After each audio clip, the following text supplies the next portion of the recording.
Hello, everyone, and welcome to the Whistle Women's World Cup analysis. I'm here with Lindsey, who was at a bunch of the World Cup games, Becca Moros, who's currently my teammate on FC Kansas City, and we're awaiting the entrance of Ella Masar, who is recently married. So massive shout out to Ella now that she's married. She thinks she's too good to start the hangout on time, but I'm sure she'll enter halfway in and we'll involve her as much as possible. So first of all, thank you to so many people who sent in questions with the hashtag WhistleWWC. We could only pick a few to answer, but we really appreciate the interaction with people who have listened to our analysis in the past, and now we're ready to kind of give a final analysis of the tournament. But before we do that, also a massive shout out to the U.S. women's national team.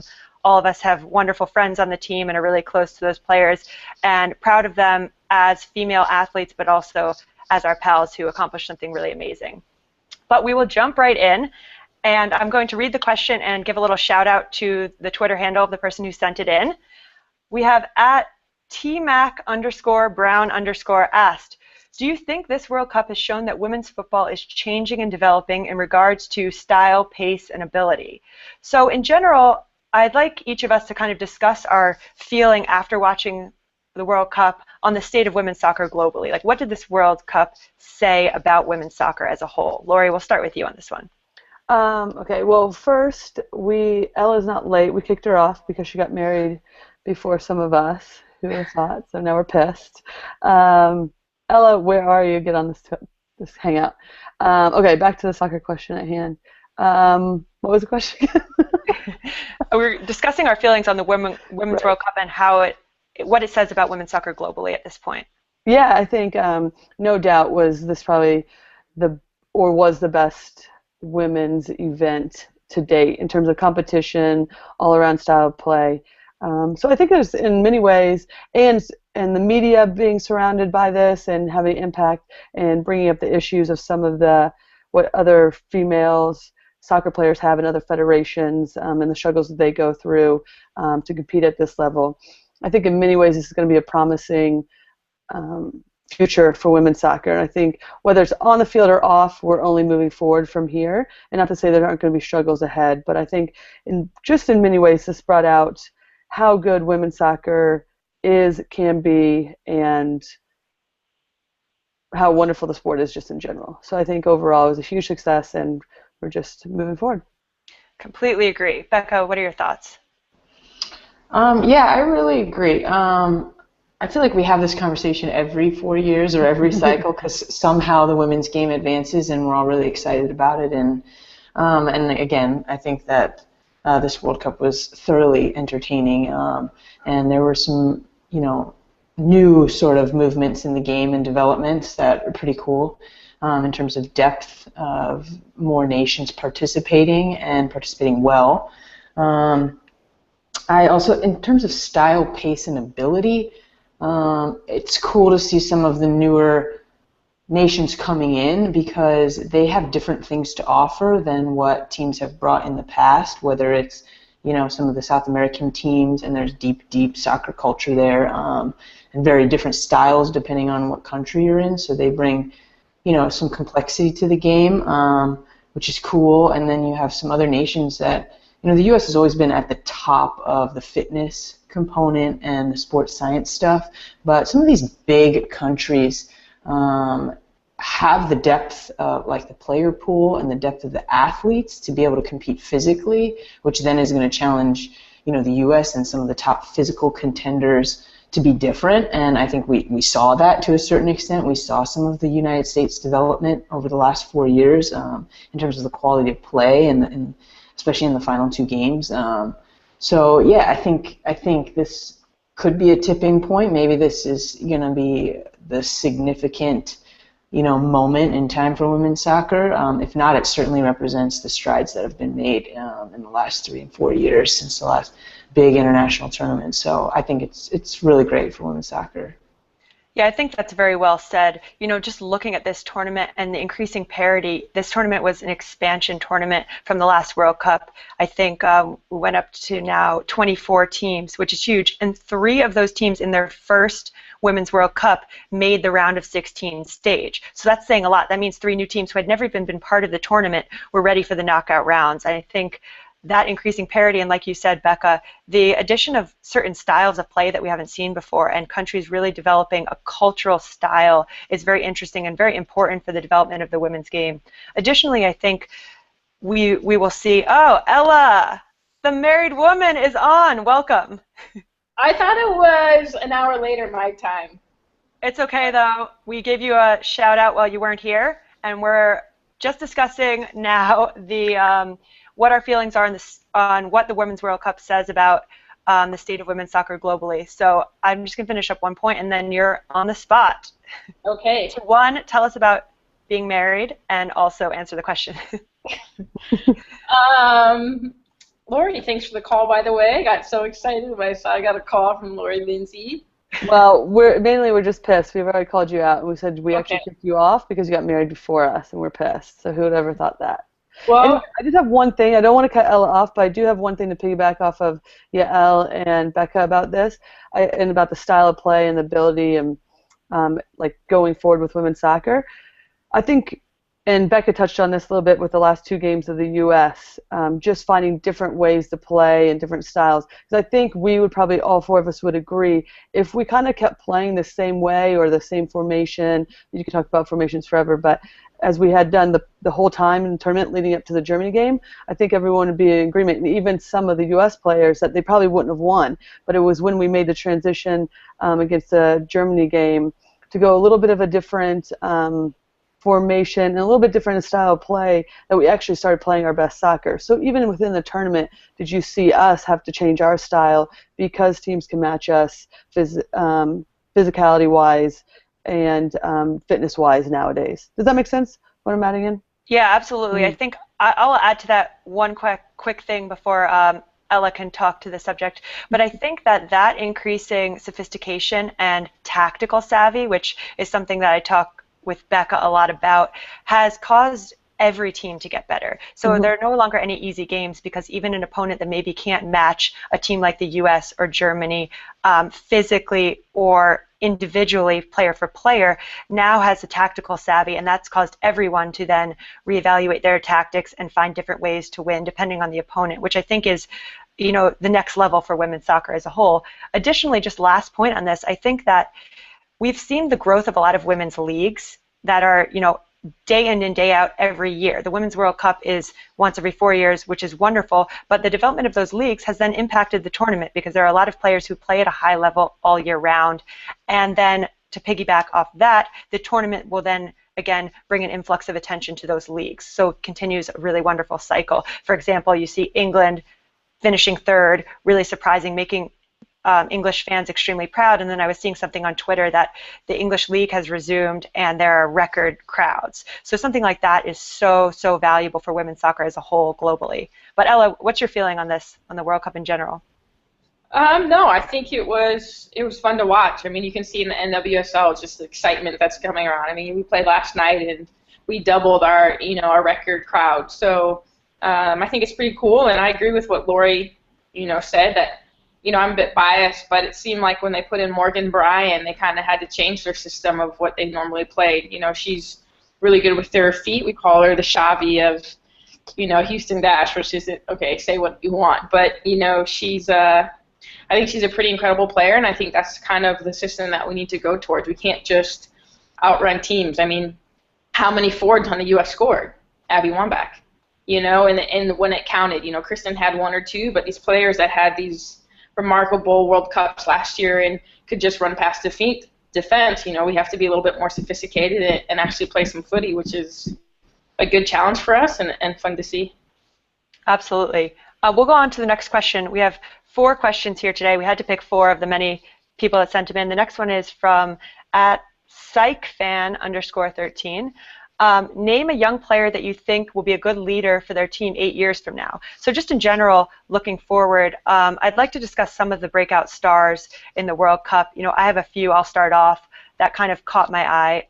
One, Kanisha Buchanan for Canada, I think was really quality. Overall, I'm going to be honest, sorry, Ella, to say, I was a little bit disappointed with Canada this World Cup. I think they had some wins and did decently well, but I think player for player, Kanisha Buchanan was one who I thought really stepped up, whereas for me, some of the other players on Canada were slightly disappointing. Another player that I was really impressed by was Lucy Bronze for England. She went to UNC for a year, so I knew the name and had seen her in bits and pieces, but I think she will be, an important player for England moving forward. And also, like you said, Morgan Bryan for me for the U.S. was a game changer, not only in kind of changing the formation and the style of play for the U.S., but just what she brings to the game and her spatial awareness, her ability to play simply and move the ball and find herself in good spaces and have the correct body positioning to be efficient and use her technical skill to really open up space for other players in the U.S. team. I think was a huge game changer for the U.S. And I definitely think the team had a great chance of winning whoever you put on the field, but I think that for me, Morgan Bryan was someone who absolutely changed the game for them. So we'll go to you, Becca. Who do you think are some players to look for the future? Well, I have to agree with you about Morgan Bryan. I thought she individually changed completely the style of the United States national team, which is pretty impressive. I was mostly sort of taken aback by her general positioning for a young player. I know American players aren't really young because we spend 4 years in college and most people don't. But she was generally in the right space all the time. So like the distances between her and the players that were around her were shorter. The angles were better. So she was able to do a lot without making it look like she was doing so much. And for a defensive midfielder, kind of like center backs, most of the time you don't want to notice them. Like if they're constantly on the screen making big, long runs and these massive plays, then it's kind of like, well, why are you having to do that? Is it a team issue? Is it your shape? Like, what is it? But, generally a D-midi like a Busquets, you almost never want to notice somebody like that. And I feel that way about when she's playing. She's just kind of very clean and simple. She comes in and makes big plays without it being, dramatic and a massive sliding tackle and, something crazy. It's just very simple and smart. And so for one of our youngest players in the U.S. to be on the U.S. national team to be doing that, I think that's big time for us moving forward. And then I was impressed with Lieke Martens, the Dutch player. She had a couple really good games. I really enjoyed her movement, just the timing of her touch, kind of her like 1.5 touch savvy sort of.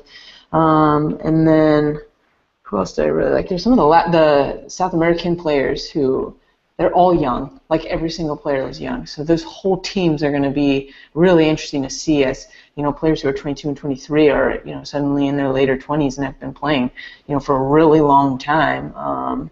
And with the support of their federations, presumably. So I think those teams are going to be really cool. Those players will be fun to watch. Yeah, that's a good point. A lot of the newer teams that are newer on the women's soccer stage have a young team altogether. So their team might be around. The core of their team will be together for the next couple major tournaments, which is going to be exciting to watch. Lori, how about you? Who stuck out in your mind? I think we can all agree on most of who we've already said. But yeah, looking at the questions before this hangout, Morgan Bryan instantly came to mind. Just to say, kind of reiterate what everyone said, I think her just simplifying the game for us was huge. And I think the biggest thing for that is, she isn't considered like that incredibly young, and I think it'll be a lot sooner than 8 years that she'll be even a more important piece for our team than she is now. But I think the key thing that was impressive for me is that she had played in some games already, but she stepped up at the end of the tournament in the biggest games, which is really difficult to do in this tournament in general, but also when it comes to our U.S. national team, when everyone expects us to win, everybody expects us to be brilliant all the time.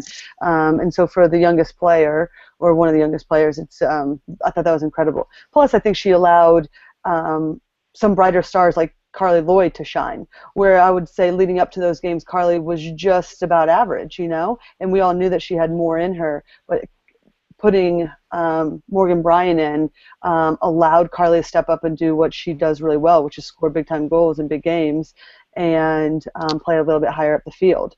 So I think if just a fan was watching, you wouldn't see Morgan Bryan, but if you know the game, and you understand the position, then you would absolutely understand what she brought to that team and allowing the defense to be a little bit calmer and the attack run a lot smoother, which is probably the biggest compliment I could give somebody in the game. Also, one person I'm actually really interested in, she's a good friend of mine, but I think has a really bright future, is Emily Van Egmond. And she just turned 22 actually this week, which isn't considered incredibly young either. But this is her second World Cup, which is wild in my opinion. And Australia is still a relatively young team overall. And I think that their federation is going to step up and start putting more money into it. And I think she just all around has a ton of tools as a central midfielder. With her fitness, she can score goals. She's a good defender. So overall, I'm just excited to see her progression going forward. And as she plays at higher levels, I think she's going to be playing in Germany this season. So I look forward to her. Yeah, that's a good shout out. I was impressed by her as well, and the Australian team as a whole, and they have a bunch of young players on the scene as well. So I think we have a lot more to see coming from them in the upcoming years. Ella, what about you? Yeah, I mean, I think you guys hit the nail on the head. Another one though for Canada is Ashley Lawrence. I mean, she's a Western Virginia kid as well, you know, and she's very. You're blinding us with your ring, Ella. Yeah, she just keeps flashing her hand in front. I'm like, rude. Aaron did well. What can I say? Yeah, I think Ashley Lawrence was very, very good for Canada, and I agree with you. I think that they kind of lacked putting the ball in the back of the net, which is, you know, and you have arguably one of the best forwards in the world. That can cause like a concern. And then, you know, I also go Australia. You have Caitlin Ford, right, and Kaya Simon. I mean, those are two, I think, their biggest stars. Caitlin Ford's been an incredible outside back. As learning that position, she's someone that I watched just how she can get forward and really create. Those are two that I think is really put Australia on the map. And then I think Japan had some really good young ones as well. I mean, they're known as an older team, but I think they had some really good subs that came in and changed the game. And, you know, again, just watching their technical ability and how they can create the game and manipulate it a bit, I think they kind of got Ugo-eyed in the final, but I don't think that takes away from how good they're always going to be and continue to strive to get better. Yeah, I'm glad you brought up Japan. That kind of is a good lead-in for our next question, actually. And this one's from @Santiago, maybe Santiago S or Santiago's 83. And the question is, what will you expect from the Olympics? And I'm going to make this question a little more general for us, not just the Olympics, but what trends do you predict team-wise, kind of based on this Women's World Cup? And for me, when I think of this, I'm curious about a few things and what you guys think about them. But for me, I'm curious to see what this means for teams like Germany and Japan and also England. Obviously, those were the final four, so it's easy to kind of point them out. But I think I'm really curious. Japan, to me, weren't themselves in their last few games, and Becca may have more insight on this from playing in Japan for several years and knowing those players, knowing the coach, and kind of what may go on culturally now after, obviously, a very disappointing loss in the final, but also I don't think we saw Japan at their best this tournament maybe. Also, I think Germany has to be very disappointed, not only in their loss to the U.S., but also not being able to close out that third place spot. You know, Germany is always going to consider themselves one of the top teams, so I would imagine that they're very unhappy with that. And then on the flip side, we have, you know, England, who I think gained a lot of confidence from this tournament, and we'll see that that support in their league back home, and those players will continue to grow and build on that in the Olympics. We had a little debate earlier on whether it would be Great Britain in the Olympics or England, but we decided we think it's England now in the Olympics. But yeah, for me, those are some question marks to see how those four teams come out. I think the U.S., for me, I always know is going to be strong, and this just reaffirmed it. I think that the U.S. team is a dynasty, and there was some questioning it early in this tournament. But for me, the U.S. is moving in a really positive direction and needs to continue to move in that direction. But I think we saw some great stuff as the tournament concluded. So Ella, we'll go back to you. We'll kind of reverse our order. What do you think in terms of team trends moving forward to the Olympics and beyond? Yeah, I mean, I think people are going to, you know, I read a blog, I think it was one of the players, they were like, you know, redemption is soon. So, you know, the excitement about the World Cup is that you have less than a year to prepare for another medal. And seeing the World Cup medals, the Olympic medal looks a lot cooler. You know, it's a lot bigger, and you would know about that, you, Lori. And So I think that I don't know, I think there's a huge excitement. But I'm interested. I mean, correct me if I'm wrong, if it is Great Britain, doesn't, oh my gosh, I'm blanking on her name, play for Seattle, Kim Little, doesn't she go into that side of England? Hmm. Yeah, but we think it is England and not Great Britain. I'm not 100% positive on this, but I think it was just Great Britain because Great Britain was hosting the tournament last time around. Oh, okay. I'm just saying, if you add her to that already, that developing England, it's hard for me to think that coach wouldn't be like, bring her on. She's a great little player, but I'm excited to see. I think it's unfortunate for the Olympics that you don't have as much of a European source just because of the way it works out. But again, I mean, I'm excited to see. I hope Brazil gets their stuff together. I know they're going into an 18-month residency because of that. And I'm hoping they sort and they get the funding because they're always a team that you want to do well, and you hope that their country finally backs them because they have some, again, arguably some of the best players in the world on their squad. Yeah, that's good information about Brazil. I'm glad to see that they're going to be training consistently because that's been one of their downfalls over the years. They always have amazing talent, but haven't had the resources to train consistently together. And if anyone wants to tweet to us and clear us up on our ignorance about the England-Great Britain situation, we would appreciate that. We're pretty sure it's back to England, but we may be wrong on this. So, Lori, what do you think in terms of team trends? Yeah, I think England's been a long time coming in terms of how well they did in this World Cup. So I'm excited to see them. I don't know if it was. I just saw a hand flash. I don't know if it's because of coaching in the past for England or what, but they definitely seemed very unified team and excited to play with one another and excited to fight for one another in this World Cup, and it showed towards the end. It was a lot like Australia, but in the end, they got the bronze medal. With Germany, it'll be interesting. I think Sylvia Knight has said that she would be stepping down. Are we correct about that? So it'll be interesting to see what kind of coaching change they come forth with, and just how they continue. I think they're constantly producing. Their league is healthy, it seems, and they're constantly producing young players, especially. They had some injuries in this tournament, I think, to some big players that could have helped them a ton as well. And then Japan, I mean, even if it wasn't their best tournament, I'm always impressed. They weren't scoring nearly as many goals. To me, it kind of looked like it was just another phase. I think you could argue maybe even 2 World Cups. So 8 years ago, their biggest problem is they weren't scoring enough goals. They were a very possession-oriented team, but they didn't advance to the final third. There was no oomph in the final third. And then in the last since a year, I'd say before the last World Cup, in the last 5 years, they've really developed the game in terms of adding in some how do I want to say it? Just not being as perfect in the final third and just trying some more things. And I think you saw them scoring a ton more goals. And to me, it was yes, maybe they weren't as crisp in their passing, but they're still, I think, the team that's going to show up, and it'll be interesting to see how they advance just in terms of getting back to scoring some more goals along with their possession oriented side. What I think would have been the most interesting in this World Cup final is if we hadn't been able to score early on, how that would have changed the whole thing, because it would have been difficult for us to get the ball from Japan, and that's what happened in the final 4 years ago. We had tons of chances, we just didn't put them away, and they just kept gaining confidence. So, yeah, I mean, I just think in general, without being too specific anymore, women's soccer is advancing, and I think anymore you're not going to see teams blowing teams out. I mean, yeah, we've had, Ivory Coast and Thailand had some tough scores against, but I mean, the teams are just going to advance, especially if the federations are putting money into it.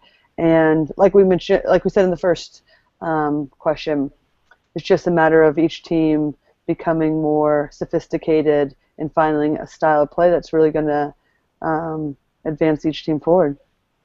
Yeah, I think those are great points. And before we let Becca weigh in on this one, just a quick shout out. We have 135 people watching this live, which is really awesome. I think we need to continue to have these conversations about women's soccer. We need to bring up these points. We need to discuss how and why the game is evolving. And I appreciate everybody who's tuning in now, and hopefully people will get the chance to watch this later if they're busy now. But Becca, do you have anything to add to those points about kind of the team trends looking forward, the next big competition only a year away, but then also the future from there.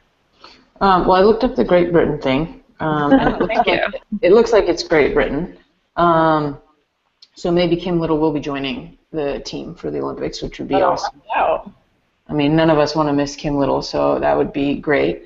Yeah, I guess I lost my train of thought with Great Britain and Kim Little, to be honest.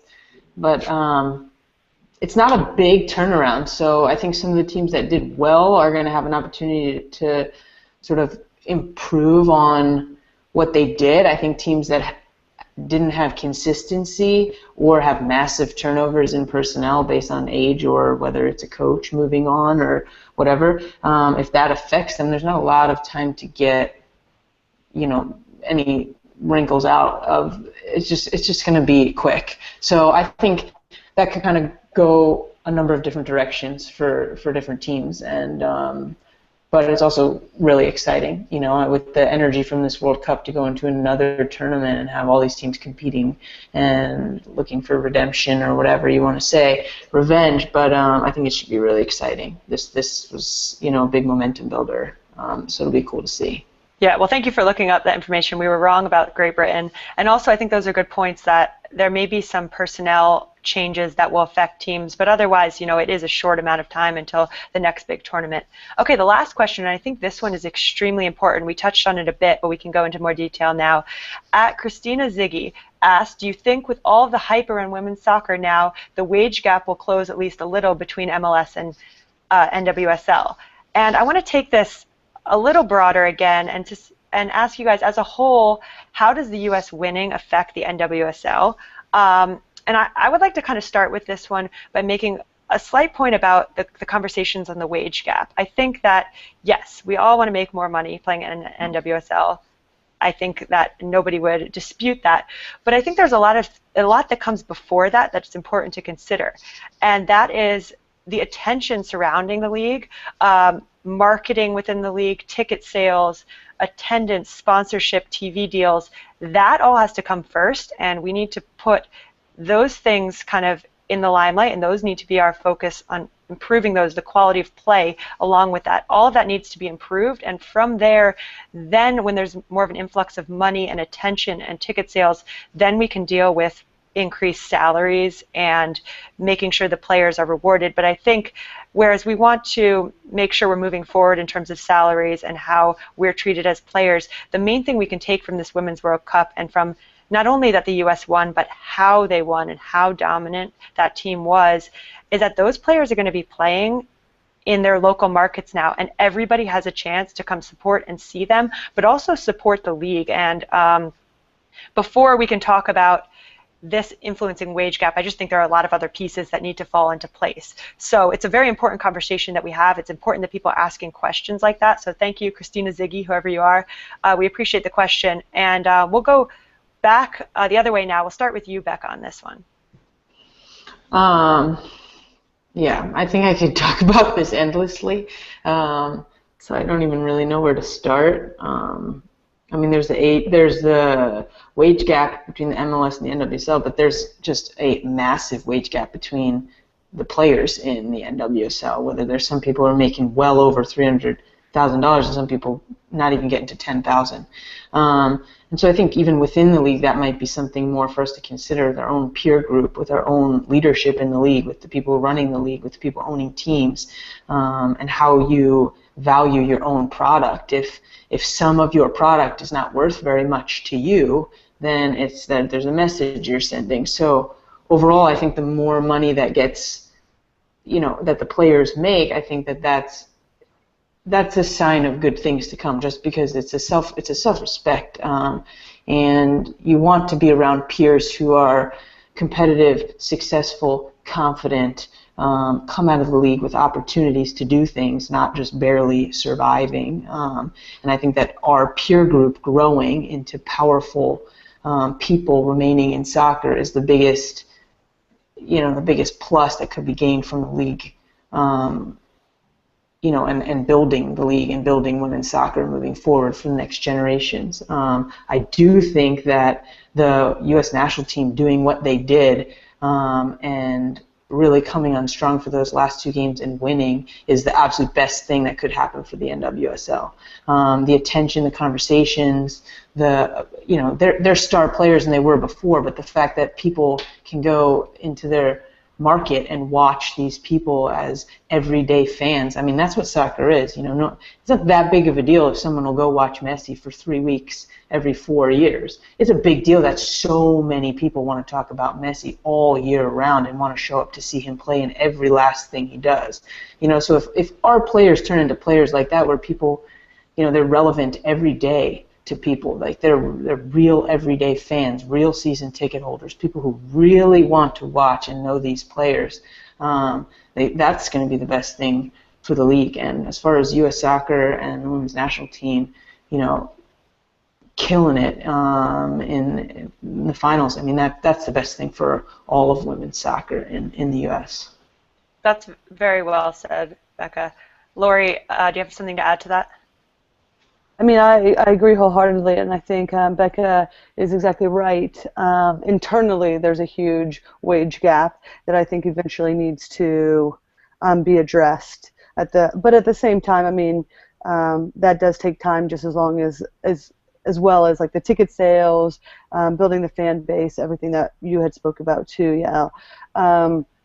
But I think that there seems to be there seems to be a continuous upward movement with this. I mean, after the '99 World Cup, there's this huge spark with Mia, Brandy, Julie, Christine Lilly, all of them, and we started our first league. Then there was, even after 2011, we lost in the final. There was another upward swing, and now we win again, and there's this huge, massive upward swing. So we continuously are making strides. It's just now, again, going back to how can we get fans consistently in the seats for the NWSL. And I agree with Yael and Becca. There's no better way to do that than winning this championship. And I think it had been a long time coming, and the way that we did it with such conviction and scoring multiple goals, Carly Lloyd having a hat trick. I mean, you literally can go to these games and see these people in your backyard. That's amazing. And I think that's been the biggest thing about women. The biggest thing about women's soccer has been that we are so accessible. People stay out for hours after the games and sign autographs. No other sport are you seeing that. And these are people who have won a world championship. So it's just a matter, again, of getting fans to know about the league, to buying season tickets, to getting excited, but not only about the individual players, but getting them excited about the individual players and then the team and backing those teams. Because people go see LeBron, absolutely, but then they get around like they get excited about Cleveland or Miami, whoever. So we need to start getting people excited about the actual teams and not just one individual player as well.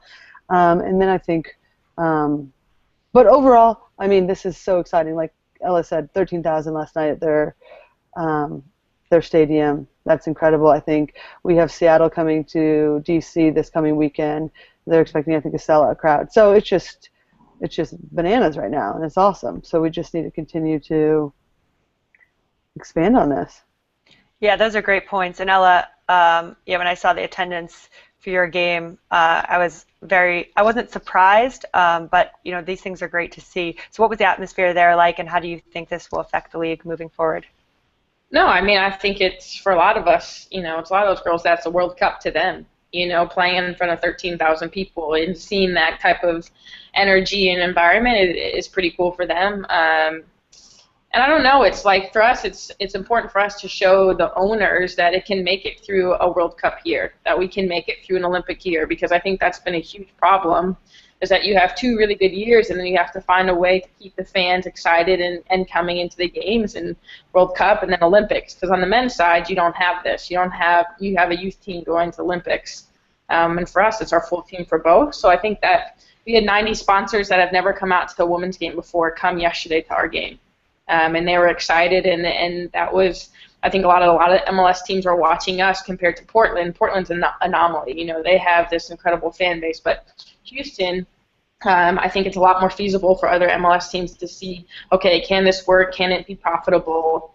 Et cetera, et cetera. So for us, I think we'll go on the Carly Lloyd hype as long as we can, if that fills, it fills a seat. And I was talking to Aaron about this, actually. There's no loyalty yet to the club. Maybe a Chicago, maybe a DC that has been in all the years and have proven. But, I think Houston, it's going to take a time for them to not only be loyal to Carly and Megan and Morgan, but to be loyal to, say, me, or to Kaylee Ohai, who's here. Once I think we can get that loyalty, like you said, LeBron James, he pulls the fans in, Carly pulls the fans in, but then they see, okay, listen, oh, Ella's doing this. Oh, Kaylee has a young talent coming up, and I'm loyal to her, and she's going to be here, and I'm going to support her. I think once we can get that loyalty to the club, I've noticed it in Houston, it's getting more and more exciting. It's just about getting in there the first time, and then they want to come back. And I think that speaks to the league. Once they become loyal and we get that fan base and we get that cheering section in the corner of the young guys, girls that want to hype us up, then I think it'll be really, really exciting to see. Yeah, that's an excellent point. And I think that just to kind of close this out, that was our last question. We are, as Americans, we love the tournament, the big moment.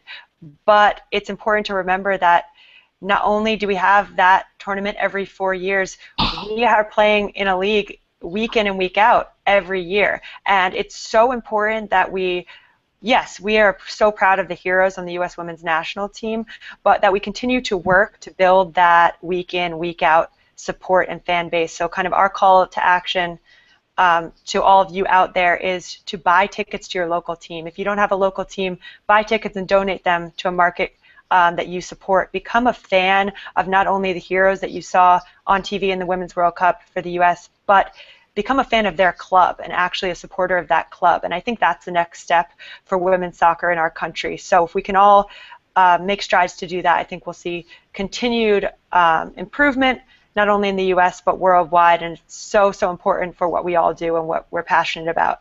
So again, thank you to everyone who tuned in live. Thank you to our panel of analysts. This has been fun. Maybe surrounding another big tournament, we'll do this again. We really appreciate everyone who sent in questions, and Whistle Sports for allowing us to host this hangout and discussion. Again, massive congrats to the U.S. women's national team. It was inspiring to watch, and I think inspired a whole new generation of support and players who are going to be dreaming of being there one day. And also congrats to our own Ella Masar on being married, and Aaron McLeod. We can't believe you didn't give us more warning, but the pictures are absolutely beautiful. Rude. Couldn't be happier for you. Stop sucking up. Okay, one last view of the ring before we sign off. All right, guys. This is she said. Okay, a funny story, real quick, is we're supposed to just give bands. Okay, just that first guy. And then she gives me the big ring, and she surprised me with her brother-in-law. And she gives it to me as we're saying, like, our vows. And she's like, I thought you were going to curse. I don't cuss very often. And then I just go, you bastard. Sorry if I said that aloud. Because that was the only thing I could think of with her surprised me with this nice little rock they had. So romantic, Ella. I know. For Whatever. And just to make a point on... Well, congratulations again. Oh, yeah. Is that it's $95 for a season ticket for us. You pay, I guarantee 95%, I pay more in a cell phone bill. It's like, it's that cheap to go out and support a team, or to have a little girl or a little boy that has never been to a soccer match to come dream. I mean, that was the coolest thing in our game. There was young boys saying, Ella, can I have your autograph? Jess McDonald, can I have your autograph? And for us, that's just hitting a different dynamic. So call in to your clubs. Donate that money, and we do it. We buy season tickets just to support our own clubs, and I think Lori buys season tickets to support us. If you want to buy me dinner when we come back to DC, I'll appreciate that. Well, if you're divorced. Okay. I'm just saying it doesn't take much, and that can give one of our amateurs a little bit more, and to let them know that the sacrifice is worth it. Absolutely. You can tweet to us if you want to continue the conversation. We're about to stop the broadcast, but thank you again to everyone who tuned in and sent us questions.